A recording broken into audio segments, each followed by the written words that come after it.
அனைவருக்கும் வணக்கம். இன்றைக்கி நம்ம பார்க்க போகிற ரெசிபி வந்து ஒரு லஞ்சு ரெசிபி தான் பார்க்க போகிறோம். பாருங்கள், சாதம் வடிச்சிருக்கோம். இது வந்து குழம்பு வந்து கொள்ளு குழம்புங்க. இப்போ வந்து கிளைமேட் வந்து ஒரு வாரமாக வந்து மழை பெய்கிற மாதிரியே இருக்குது. அதனால் கொள்ளு குழம்பு வச்சிருக்கோம். இது வந்து பாவக்காயை நல்லா வதக்கி எடுத்துருக்கிறேன். அது வந்து தயிர், இது வத்தல். வந்து பொதுவாக வந்து இந்த பயிர் வகை குழம்புகளுக்கெல்லாம் வந்து வத்தல் சிப்ஸு ஏதாச்சும் ஒன்று இருந்தால் தொட்டு சாப்பிட்டா ரொம்ப டேஸ்டியாக இருக்கும். அதனால் வத்தல் வறுத்துருக்கேன். இது வந்து கூழு வத்தல், இது வந்து வெங்காய வத்தல், இது வந்து கொத்தவரங்காய் வத்தல் வறுத்து வச்சுருக்கேன். வாங்க வீடியோக்குள்ளே போய் இது எப்படி செய்யலான்னு பார்க்கலாம். சாதம் வெந்துக்கிட்டு இருக்குது, சாப்பாடு வெந்துக்கிட்டு இருக்குது. இன்றைக்கி குழம்பு வந்து கொள்ளு குழம்பு தான் வைக்க போகிறேன். பாவக்காயை வதக்கி எடுக்க போகிறேன். இந்த அடுப்பில் வந்து குக்கர் வச்சுருக்கேன். 2 டீஸ்பூன் வந்து ஆயில் விட்டுக்கலாம். எண்ணெய் காஞ்சிருச்சு. 1/2 டீஸ்பூன் கடுகு போட்டுக்கலாம். பிறகும் தாளிக்கலாம், முன்னாலேயும் தாளிக்கலாம். நான் ஃபஸ்ட்டே இப்போ தாளித்து வைக்க போகிறேன். ஒரு 3 மிளகாய் போட்டுக்கலாம். கொஞ்சம் கருவேப்பிலை போட்டுக்கலாம். 4 வெள்ளைப்பூடை 1 தகச்சி வச்சுருக்கே போட்டுக்கிறேன். இந்த கொள்ளு குழம்பு வந்து தண்ணி மாதிரி இருக்கும். ரசம்னு சொல்லலாம், கொள்ளு குழம்புன்னு சொல்லலாம். நல்லா இருக்கும். இப்போ மழை வர்ற மாதிரி கிளைமேட்டில் நல்லா மாறி இருக்கிறதுனால இந்த கொள்ளு குழம்பு வைக்கலாமான்ட்டு இன்றைக்கி வைக்கிறேன். ஒரு 10 மிளகு 1 நுணுக்கி வச்சுருக்கேன், அதை போட்டுக்கலாம். கொள்ளு பருப்பை நல்லா கழுகி எடுத்து வச்சுருக்கேன், அதை போட்டுக்கலாம். புளி சின்ன நெல்லிக்காய் அளவு எடுத்து கரைச்சி வச்சுருக்கேன், அதை விட்டுக்கலாம். தேவையான உப்பு போட்டுக்கலாம். தேவையான சாம்பார் தூள் போட்டுக்கலாம். இன்னும் கொஞ்சம் தண்ணி ஊற்றிக்கிறேன். இந்த குழம்பு வந்து தண்ணியாட்டே இருக்கும், ரசம் மாதிரி இருக்கும், குழம்பு மாதிரியும் இருக்கும். அதனால் கொஞ்சம் தண்ணி ஊற்றிட்டேன். உப்பு போட்டாச்சு, நல்லா கிண்டி விடலாம். மாவத்தல் வீட்டில் போட்டது தண்ணியில் கழுவிட்டு போட்டுக்கலாம். இந்த கொள்ளு குழம்புக்கு நல்ல டேஸ்ட்டும் ரொம்ப நல்லாயிருக்கும், வாசமும் ரொம்ப நல்லாயிருக்கும். கொதிக்கட்டும், மூடி வைக்கலாம். நல்லா குழம்பு கொதிக்குது, இப்போ மூடி வச்சிடலாம். இதில் ஏர் வருது, வெயிட் போட்டுடலாம். 2 விசில் வச்சுட்டு பார்க்கலாம். சாதம் பாருங்கள், நல்லா மலர்ந்து நல்லா வெந்திருக்குது. நல்லா மலர்ந்துருக்கு பாருங்கள். இப்போ சாதத்தை வடித்து விட்டுறலாம். அதை பண்ணிட்டு இந்த கிளிப்பை போட்டுருவேனா.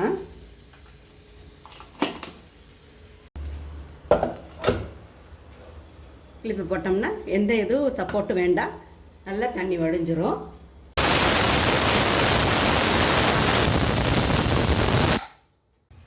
பாவக்காயை வதக்கிறதுக்கு அடுப்பில் ஒரு பாத்திரம் போட்டிருக்கேன்.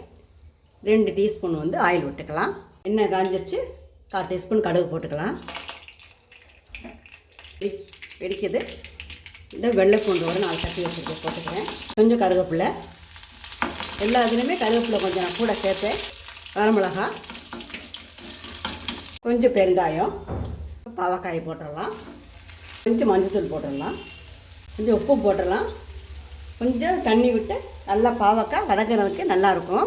அதனால் கொஞ்சம் உப்பு போட்டோம்னா நல்லா அப்படி வதக்கி விடலாம்.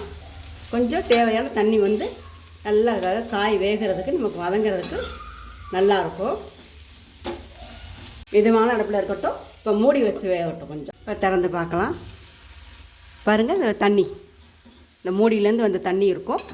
இந்த காய் வதங்கி நமக்கு வேகிறதுக்கு நல்லாயிருக்கும். இப்போ வந்து தேவையான காரத்துக்கு தகுந்த மாதிரி சாம்பார் தூள் போட்டுடலாம். கொஞ்சம் போட்டுக்கிறேன். இந்த காய்க்கு தகுந்த மாதிரி காரம் போட்டால் தான் காய் கசப்பு இருக்காது. நல்லா வதக்கி விடலாம். மூடி வச்சு வேகிறது. தண்ணியே ஊற்ற வேண்டாம், அந்த தண்ணியே இதுக்கு காய்க்கு வந்து நல்லாயிருக்கும். பாவக்காயில் நிறைய ரெசிபி நான் போட்டிருக்கேன் என்னோட சேனலில். நான் கீழே லிங்க் தரேன், நீங்கள் செக் பண்ணி பார்க்கலாம். கொள்ளை வச்சு நிறைய போட்டிருக்கேன். இப்போ இதை வந்து மூடி வைக்கலாம்.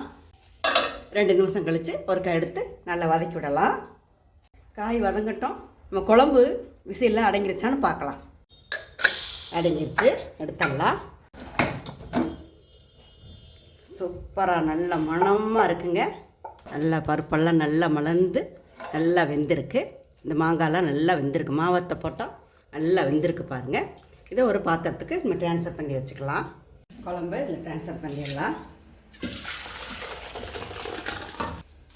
ஒரு பாத்திரம் ஒரு 5 பேர் சாப்பிட்றதுக்கு மூடி வச்சிடலாம். சாப்பாடு தண்ணி பாருங்கள் ஒவ்வொரு சொட்டு வடிக்குது. அதை பார்த்துட்டு நம்ம நல்லா சுத்தமாக வடிஞ்சிச்சுன்னா நம்ம எடுத்துடலாம். வடிக்கிறப்ப உங்களுக்கு கையில் தண்ணி வடிஞ்சிரும், கீழே தண்ணி போகும், அதெல்லாம் இருக்காது. நீட்டாக பயம் இல்லாமல் சாதத்தை வடிச்சுக்கலாம். இப்போ பார்க்கலாம் எப்படி இருக்குன்னு. பாருங்கள் எண்ணெயெல்லாம் நல்லா மேலே வந்து நல்லா வதங்கி நல்லா தெரியுது பாருங்கள். இன்னொருக்கா இப்படி நல்லா கிளறி விட்டுட்டு இன்னொருக்கா மூடி வச்சிடலாம். மிதமான அடுப்புலேயே வச்சுக்கணும். திறந்து பார்க்கலாம். நல்லா காய் வதங்கிருச்சு போருங்க. நல்லா வதங்கிருச்சு.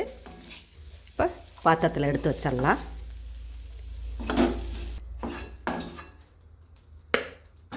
பாவக்காய் வதக்கல் பாருங்கள். அடுப்பில் கொஞ்சம் எண்ணெய் காய வச்சுருக்கேன். இந்த கொள்ளு குழம்பு இந்த மாதிரி குழம்புக்கெல்லாம் வந்து வத்தல் வறுத்து சாப்பிட்டா ரொம்ப டேஸ்டியாக இருக்கும். வீட்டில் போட்ட வத்தல் தான் வறுக்கலாம்.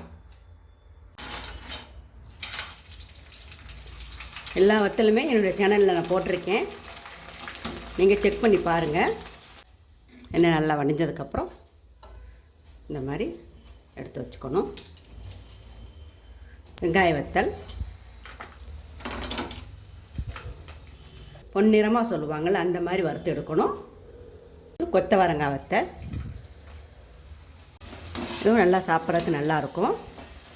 இதுவும் வீடியோ போட்டிருக்கேன். நீங்கள் செக் பண்ணி பாருங்கள். நல்லா வறுத்துருச்சு பாருங்கள். நல்லா எண்ணெய் வடிகட்டி எடுத்து வச்சுக்கணும். வத்தெல்லாம் வறுத்து எடுத்தாச்சு. லஞ்செல்லாம் நம்ம ரெடி பண்ணிட்டோம். நீங்களும் இது போல் செஞ்சு பாருங்கள். இந்த வீடியோவை முழுமையாக பார்த்த அனைவருக்கும் மிக்க நன்றி.